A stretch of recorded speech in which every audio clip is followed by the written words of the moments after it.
With their access to unlimited fiat capital, they could now buy up sectors of the world economy not already controlled by them.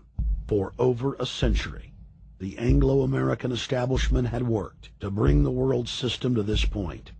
Artificially engineered global bankruptcy. In an address before the Trilateral Commission in June of 1991, David Rockefeller laid out the elite's ultimate goal. The supranational sovereignty of an intellectual elite and world bankers is surely preferable to the national autodetermination practiced in the last centuries. Now that the bankers were holding the world hostage, they issued their ultimatum.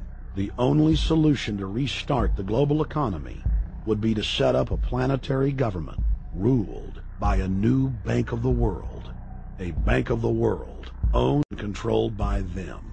Suddenly, hundreds of prominent publications announced the solution, the people's only salvation. Time magazine, in an article titled "The New World Order," said that the new super bank would control the world's currencies and set interest rates, and that the new bank would, quote, knock the heads of bad countries like the United States. At a meeting of central bank heads and finance ministers dubbed Bretton Woods II, the plan for world government was unveiled by the very bankers that had engineered the collapse. Formerly sovereign countries would now pay their taxes directly to the banking cartel. Hundreds of new carbon taxes, controlling every facet of human activity, would only be the beginning. Now all the elite had to do was to sell the public on accepting the final phase of their takeover. And it's Obama's job to sucker the public into standing down so the bankers' agenda can move forward unhindered. Never before in U.S. history has the media gotten behind a president like they are behind Obama. The press has pulled out all the stops, bestowing a crown of infallibility upon Obama as the savior of the people.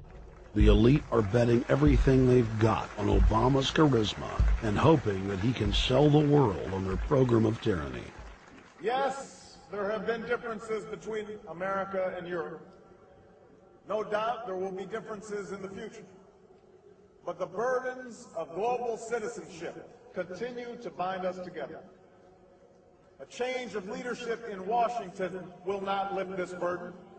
In this new century, Americans and Europeans alike will be required to do more, not less.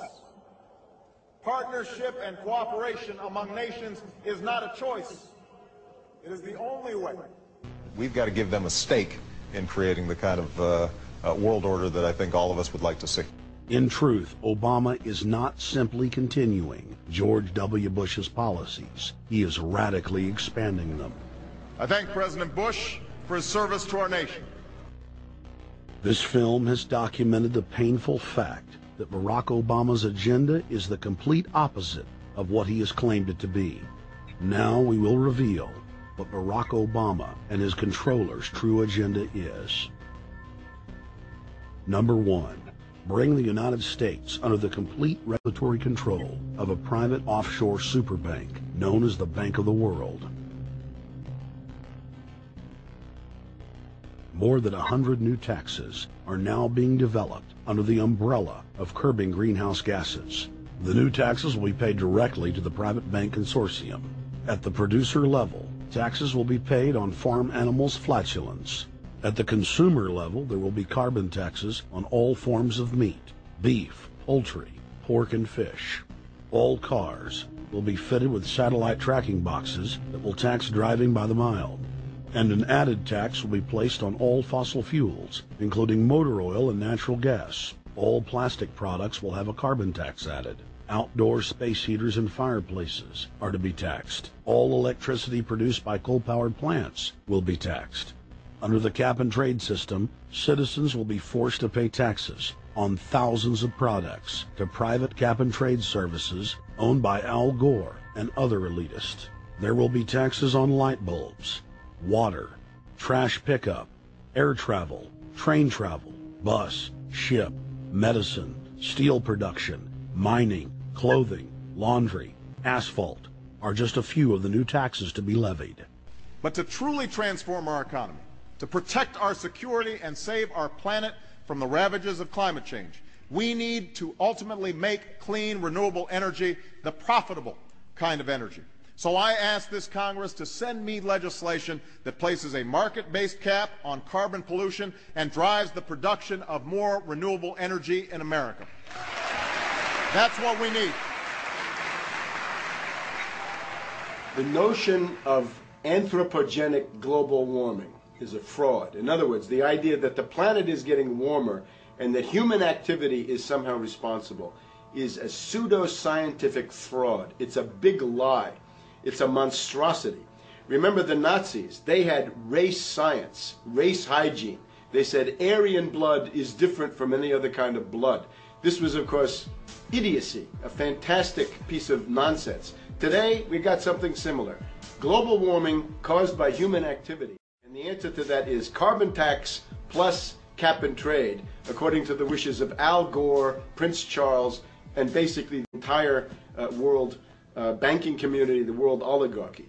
What they're trying to do with that is to perpetuate the current system where bankers rule the world, financiers rule the world, and the rest of us get the crumbs from the table. But remember, if you try to put on cap and trade and a global warming carbon tax with the idea that you're going to save the polar bears, what you're going to do is destroy human society. You're going to cause genocide on a massive scale. The deaths will be measured in the hundreds of millions and indeed in the billions. Just the idea of global warming means that there'll be no development for Africa, no development for the poorer parts of Southeast Asia, and no world economic recovery of any kind ever in our entire lifetime. So it's important to expose and fight the pseudo-scientific fraud of global warming. One more point about this. You don't need a climatologist to know that this stuff is a fraud. I'm a historian. I can tell you, in the last 1,000 years, we had a period of very warm temperatures called the medieval warm period, where all kinds of grapes and semi-tropical stuff was growing very far into the northern hemisphere. That was about 1100, 1200. It happened to correspond with an all-time maximum of sunspots. Right now, we can say that we're going into another maximum period where there'll be some warming, but we're well within the limits of the medieval warm period.